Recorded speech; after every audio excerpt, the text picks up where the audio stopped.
guys, if today tutorial ko kayo kung paano gumawa ng tuna sandwich with egg.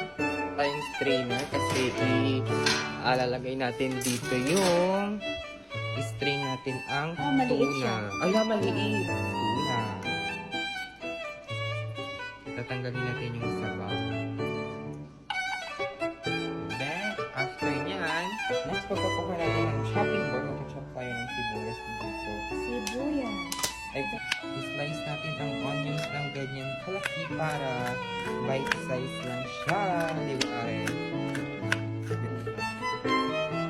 Look at the egg, guys. Let's make some tuna egg sandwich, guys.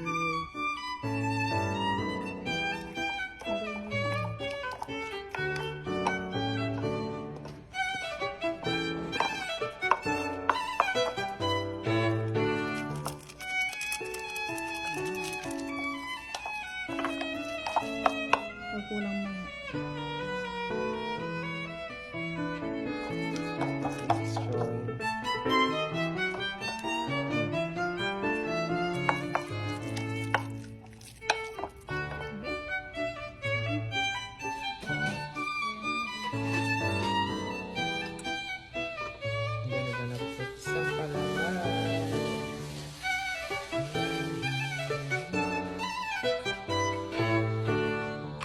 This is the final product.